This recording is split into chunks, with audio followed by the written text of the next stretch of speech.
Muy bien, hermano, bienvenidos esta mañana. Saluda a la persona que tiene a su lado y dígale, qué placer es volverte hoy a ver, hermano.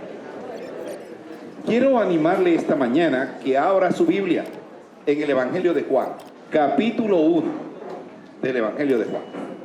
Y vamos a estar meditando la palabra. Ábrala, si no tiene la Biblia ahí física, háblala en el celular, ¿no? Pero ábrala.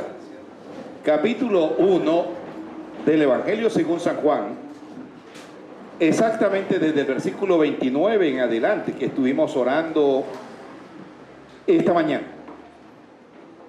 Quiero decirles, hermanos, que estoy fascinado con el Evangelio de Juan. He estado estudiando, yo lo había leído, pero estoy tratando, o el Señor está tratando de ayudarme a comprender algunas cosas nuevas para mí en el Evangelio. Yo voy a leer en la Nueva Versión Internacional. Si nos puedes ayudar ahí, también sería bueno. Juan 1, 29. Al día siguiente, Juan vio a Jesús, que se acercaba a él, y dijo, aquí tienen al Cordero de Dios que quita el pecado del mundo. De este hablaba yo cuando dije, después de mí, viene un hombre que es superior a mí, porque existía antes que yo. Yo ni siquiera lo conocía, pero para que él se revelara al pueblo de Israel, vine bautizando con agua. Juan declaró, vi al Espíritu descender del cielo como una paloma y permanecer sobre él. Yo mismo no lo conocía, pero el que me envió a bautizar con agua me dijo, aquel sobre quien veas que el Espíritu desciende y permanece es el que bautiza con el Espíritu Santo. Yo lo he visto y por eso testifico. ¿Y qué es lo que decía? Que es el Hijo de Dios. Bueno, el Evangelio de Juan, y hay que aclarar algo aquí, fue escrito por el discípulo amado, por Juan. Juan fue el discípulo que el día que Jesús estaba en el aposento alto, celebrando la cena, estaba recostado al pecho de Jesús. Juan, ese es el escritor de este evangelio. Ustedes saben que son 4 evangelios: Mateo, ¿qué más? Marcos, Lucas y Juan. Juan no es considerado un evangelio sinóptico, o sea, sí es de ese tipo de literatura, de evangelio, pero es distinto. Tiene ese evangelio, pero tiene algunos relatos distintos que no mencionan los otros 3.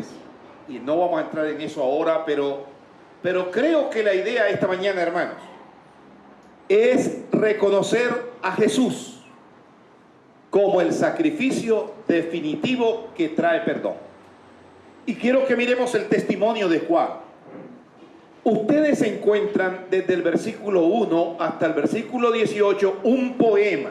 Eso es un poema, como un canto, ¿verdad? Y ese canto tiene una riqueza teológica. Esa porción empieza diciendo, en el principio era el verbo, y el verbo era con Dios, y el verbo era Dios. Esos primeros versículos. Así que aquí está un poema iniciando. Y luego en el versículo 6 y 8 entra al panorama Juan. ¿Pero cuál Juan? Mírenlo en su Biblia, versículo 6 en adelante. ¿Quién entra? ¿Qué Juan era este? Dilo, Juan el Bautista.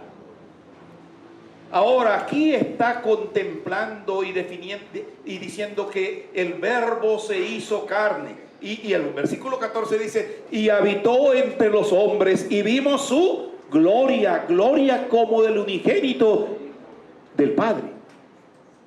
Y ahora del versículo 19 hasta el versículo 28, Juan sigue dando testimonio. Mi pregunta es, ¿por qué Dios usa a este hombre para dar testimonio acerca de él? Porque Juan el Bautista había conocido al Señor Jesucristo y también le bautizó. Juan el Bautista. Una persona que no conoce a Jesús no puede dar testimonio en plenitud de quién es el Señor.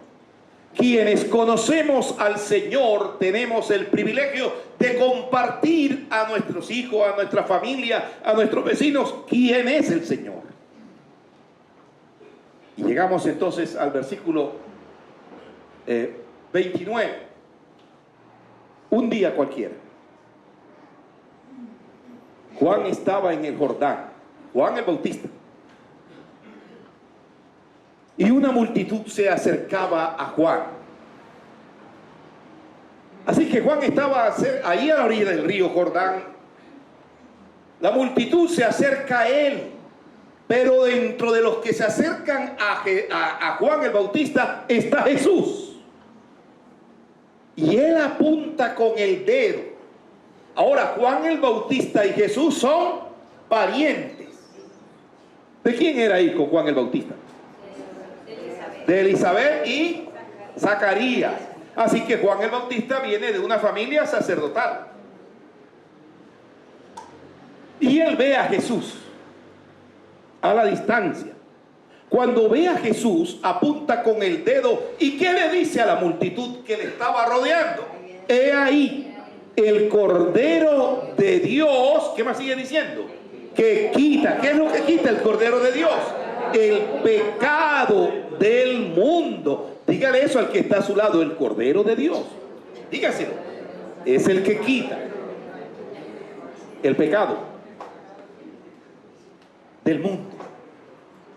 En ese instante, toda la historia de Israel, los sacrificios pascuales, las ofrendas que llevaban al templo, las profecías del siervo sufriente, como de Isaías 53, se concentran en una sola persona, en Jesucristo.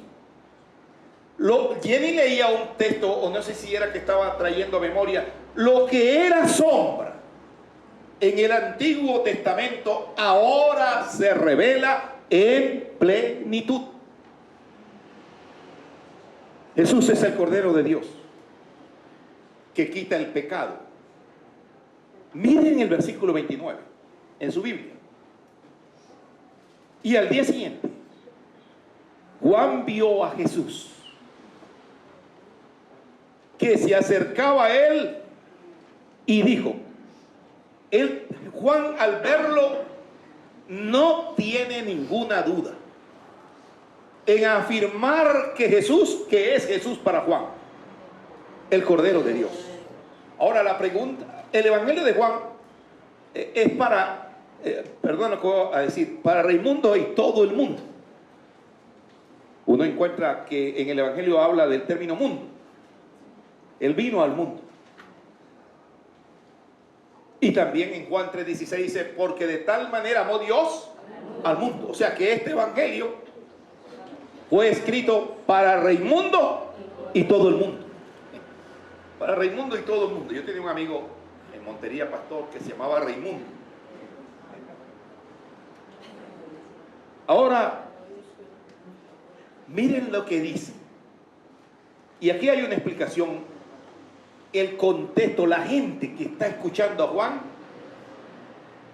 por un lado tienen un trasfondo judío, pero este evangelio también es para gentiles. En Palestina, en este primer siglo, hay judíos, pero también hay extranjeros. Pero Juan trae a la memoria de esos judíos que están escuchándole ahí, que Jesús es el Cordero. Y yo quiero que retrocedan o hagamos una mirada retrospectiva de lo que Juan está diciendo. ¿Qué imagen se le viene a los judíos o qué les trae a la memoria cuando Juan el Bautista dice, Él es verdaderamente el Cordero de Dios? Cuando usted y yo, alguien nos recuerda algo de la infancia, ¿qué produce eso en su vida? A veces nostalgia, pero a veces alegría. Cuando nuestros padres nos contaron de los familiares, de los abuelos. Yo recuerdo a mi abuelo materno, en Barranca, todos los viernes. Él iba a la finca donde vivíamos nosotros, mi mamá, y éramos 3 hijos ahí. Bueno, yo tuve un hermano mayor, pero él murió allá. Yo tendría 4 años cuando él murió. Pero todos los viernes yo esperaba al abuelo porque nos llevaba a su finca y era como a 1 hora montado en caballo. Yo tengo eso en mi memoria. Y es la hora que recuerdo el trayecto de un lado a otro. Así que cuando a uno le traen a la memoria imágenes del pasado, lo que dice Done puede producir alegría, pero también nostalgia en nuestra vida. Pero yo creo que ahora para los judíos que están escuchando a Juan, más que nostalgia, debe traerle alegría porque porque ha aparecido el Cordero de Dios, el Mesías prometido. Jesús es identificado como el Cordero. Y esto está haciendo memoria o remembranza o está evocando al Cordero Pascual. ¿Se acuerdan que cuando los judíos o los hebreos estaban esclavos en Egipto, el Señor le dijo a ellos, ¿qué les dijo a ellos que hicieran? Que antes de salir del éxodo para ser libres de la esclavitud, ¿qué les dijo que hicieran? Que sacrificaran un cordero por familia y con la sangre de ese cordero la colocaran sobre el dintel de las puertas como señal de identidad, pero también como señal de protección para que cuando apareciera el ángel de la muerte no se llevara a los primogénitos de los hijos de Israel. Así que ellos tienen en la memoria eso. Pero en el Antiguo Testamento era un animal. Pero ahora Juan les está diciendo, es que es Él. Imagínense eso. Así que también ellos tienen a Isaías 53:7, donde Isaías dice que el Cordero, Él sufrió por nosotros, por la humanidad. Dice Isaías 53:7. Habla del siervo sufriente que iba a padecer, que enmudeció, que no abrió su boca y cargó sobre él el pecado de cada uno de nosotros. Pero también cuando se piensa en el Cordero, ellos tienen en la cabeza los sacrificios que hacían en el templo. La gente llevaba las ofrendas en animales. Bueno, habían ofrendas en especie también, pero en este caso el Cordero. Y era sacrificado por los sacerdotes en el altar del sacrificio. Y ellos tienen eso en su cabeza. Así que en el Nuevo Testamento, en Apocalipsis, también habla del Cordero victorioso. Pelearán contra el Cordero y el Cordero vencerá. Así que el Cordero del que les está hablando Juan no es un Cordero simbólico ni temporal. Él les está hablando del Cordero que va a ser sacrificado y que quita el pecado del mundo. La semana pasada estuvimos celebrando la muerte, pero no solo la muerte. No nos podemos quedar en la muerte, también celebramos la resurrección. Él murió por cada uno de nosotros, el Cordero verdadero, para limpiarnos de toda maldad, de todo pecado. Primera de Pedro capítulo 1, versículos 18 y 19. Y este texto sí quiero que lo leamos. Mire lo que Pedro dice a los creyentes. Primera de Pedro 1, 18 y 19. Sabiendo, como bien sabes, ustedes fueron rescatados. ¿De qué fueron rescatados? ¿De qué dice el texto que fueron rescatados? De la vida absurda que heredaron de sus antepasados. ¿Cómo dice la Reina Valera? Ustedes fueron rescatados de su antigua, dice así, ¿cierto? De su vana manera de vivir. Una vida vana es una vida sin sentido, hueca. Todos nosotros fuimos rescatados de vuestra vana manera de vivir. Ahora mire la palabra rescatar. La palabra rescatar tiene que ver con el hecho de habernos comprado con su sangre preciosa. Esa palabra rescatar es una palabra que nosotros aquí en este contexto la conocemos muy bien. En nuestro contexto, cuando se habla de rescate es porque alguien ha estado ¿qué? No, secuestrado. Ustedes no, bueno, hace años se hablaba más del rescate. Cuando se rescata a alguien es porque ha estado esclavizado, ha estado sometido. Así que nosotros fuimos rescatados. ¿Y de qué fuimos rescatados? De vuestra vana manera de vivir que recibimos de nuestros padres. Ahora fuimos rescatados no con cosa corruptible, como oro o plata. Nosotros fuimos rescatados, ¿qué dice el texto bíblico? Con la sangre preciosa de Cristo, como de un cordero. ¿Pero de qué características?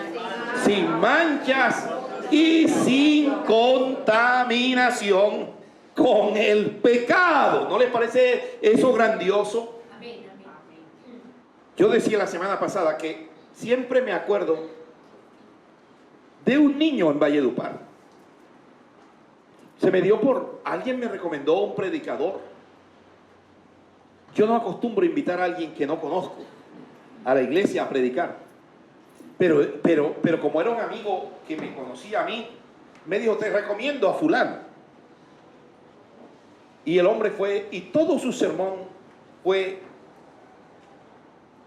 que la sangre de Cristo sea derramada sobre cada uno de ustedes. Eso era todo lo que decía.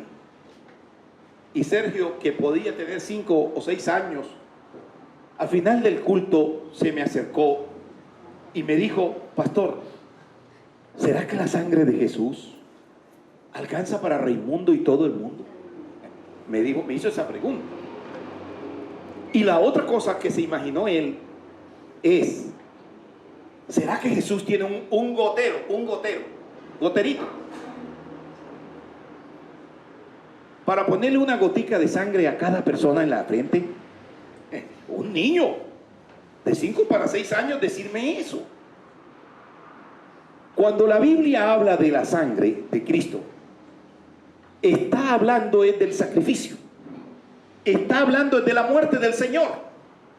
Y la semana pasada yo dije que la sangre de Cristo no la podemos usar como un fetiche. Y cuando digo como un fetiche, no estoy diciendo que usted no debe clamar al Señor por protección como algo mágico. Yo lo que estoy diciendo es que cuando uno confía en el Señor, debe confiar que el Señor guarda su vida y que fue por la muerte expiatoria de Jesús en la cruz del Calvario que nosotros somos liberados del pecado y hechos libres de la esclavitud. No sé si logran comprender lo que trato de enseñar. Porque hay personas, aún hasta los delincuentes. Me protejo con la sangre de Cristo, como un talismán, como un amuleto, esa es la palabra, como un amuleto. Lo que debemos creer como iglesia es que Jesús dio su vida por nosotros, que murió en la cruz del Calvario, que derramó su propia sangre en la cruz para rescatarle a usted y rescatarme a mí y perdonarnos. Él es el Cordero de Dios que fue inmolado y aparecerá por segunda vez, no para volver a ser inmolado. Vendrá por una iglesia sin manchas y arrugas, por su vida y por mi vida. Felipe, yo estoy cansado de mencionarse, el hijo de Nancy. Cuando Felipe tendría, yo no sé, unos 7 años, se me acercó un día y me hizo subir ahí al 3er piso, al salón de los adolescentes. No era así tan bonito, era obra negra. Y él me dijo: pastor, ¿dónde está la cruz? Una cruz, un pedazo de madera que habían usado para un drama aquí en la iglesia. Y se quedó viendo la cruz. Me dijo: muéstremela. Yo tuve que cargarlo porque eso estaba cerrado y lo monté así para que él mirara la cruz de madera. Y después que la miró me dijo: pastor, Jesús tenía sangre rojita y rojita como la suya y la mía. Yo le dije: sí, claro que sí, Felipe. Pero ¿a dónde iba Felipe? La segunda pregunta que me hizo no sabía cómo respondérsela. Y me dijo: pastor, ¿el diablo tiene sangre? ¿Qué le hubiera dicho usted a Felipe? Pero ¿cómo se le explica a un niño que es un espíritu? Un adulto es a ver si nos enredamos nosotros para comprender eso. Yo honestamente, ojalá que Felipe no vea esto, pero no sabía qué decir. Y yo oré internamente y dije: Señor, ayúdame. ¿Qué le digo? Y lo que le dije, no sé si todavía no se acordará, pero yo le dije: Felipe, el diablo es tan pobre y miserable que ni sangre tiene. Ahora, yo no creo que eso sea tan teológico, pero esa fue la salida. Ese Felipe era, no cansón, hacía buenas preguntas. Fuiste rescatado con la sangre preciosa de Cristo, como de un cordero sin mancha. Así que Jesús es el don que Dios provee para quitar el pecado y abrir la puerta a su presencia. Ahora miren la imagen del cordero. Juan les está diciendo: es Él el verdadero cordero, sin manchas.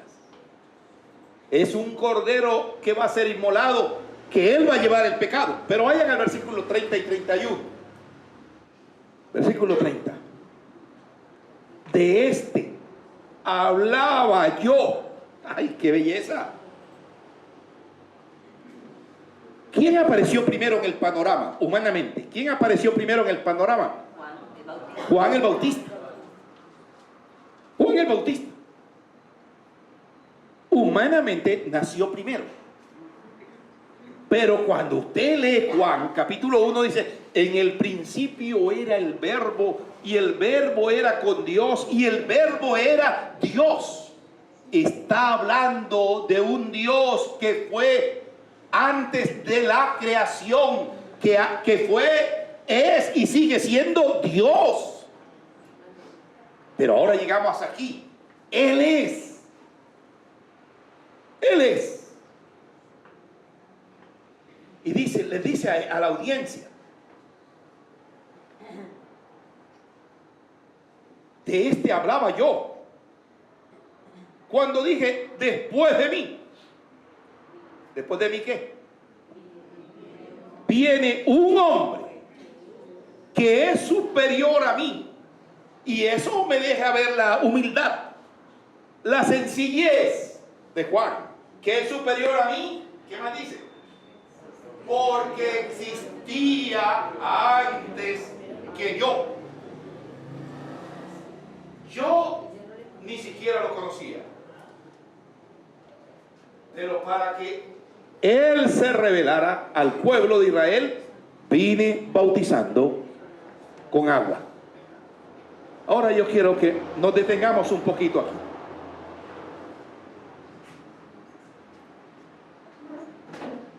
Juan reconoce a Jesús. ¿Y qué dice de Jesús? ¿Qué dice de Jesús? Que es mayor que Él. Pero también deja ver cuál es la visión de Juan en el panorama. ¿Cuál es la visión de Juan? Darle a conocer. Su misión es revelarlo, es mostrarlo. Eso es su misión. Revelar al Señor, darlo a conocer. Juan se reconoce como testigo, no como protagonista. En los versículos anteriores de este capítulo, cuando envían una comisión de fariseos y de sacerdotes y levitas a Juan a preguntarle: ¿eres tú el Cristo? Y él dice: no. ¿Eres tú Elías? No. ¿Eres tú el profeta? ¿Y qué dice él? Nanay, nanay. ¿Tú quién eres? Estaban preocupados y preguntándole por la identidad. ¿Y sabe qué dice Juan? Yo soy la voz. Oiga, tremendo, ¿cómo dice que es la voz? En otras palabras, la voz es un instrumento. Es eso. Pero de Jesús, ¿qué dice Juan? ¿Qué dijo? Yo soy la voz. Pero de Juan, ¿qué dice? De Jesús. Él es la palabra encarnada. Pero aquí en el texto que estamos predicando dice que es el Cordero de Dios. Así que Juan está expresando y demostrando su humildad, porque él también dice: yo no soy digno. No en este texto, en los versículos anteriores. No soy digno de desatar las sandalias de sus pies. ¿Sabe? En este tiempo o en ese tiempo, ¿sabe quién eran los que desataban las sandalias de los pies? Los esclavos. En otras palabras, lo que Juan está diciendo es: mira, yo soy hasta menos, yo iba a decir peor, pero menos que un esclavo. Imagínense. En otras palabras, Juan está reconociendo verdaderamente cuál es su misión. Hay gente que quiere llamar la atención y decir su cantidad de títulos y cosas, que no es malo decirlo, pero ¿con qué propósito? Y él dice en el versículo 11 de Mateo 3:11: el que viene tras mí es poderoso, es más poderoso que yo. El ministerio de Juan apunta a Cristo, no a sí mismo. Su grandeza es señalar al verdadero Salvador del mundo. Así que en la segunda parte vemos el testimonio de Juan y la misión de Juan. ¿A qué vino Juan? En la primera parte el cuadro es de un cordero, pero ahora él nos está diciendo en el verso 30 y 31 cuál es verdaderamente su papel. Es precursor. Él no es la palabra, no es el verbo, no es el Dios que preexistente. Él es sencillamente un instrumento para dar a conocer al Hijo de Dios. Vayan al verso 32 y 34. La manera como Juan reconoce a Jesús. Juan declaró: vi al Espíritu de Dios, claro está, descender del cielo como una paloma y permanecer sobre él. Yo mismo no lo conocía, pero el que me envió a bautizar con agua me dijo: aquel sobre quien veas que el Espíritu desciende y permanece es el que bautiza en el Espíritu. Yo lo he visto, qué bendición, y por eso testifico que este es el Hijo de Dios. Imagínense decirle a un contexto judío que Jesucristo es el Hijo de Dios.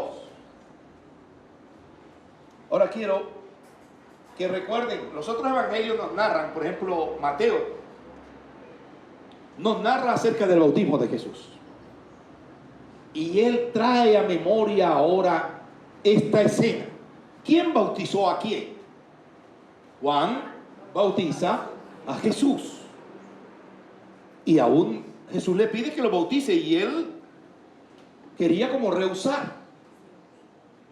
Pero él se acuerda cuando vio, bueno, estaba siendo bautizado el Señor ahí en las aguas del río Jordán, pero él ve descender el Espíritu sobre la vida de Jesús. Y no solo eso, escucha la voz del Padre que dice, ¿qué es lo que dice la voz del Padre?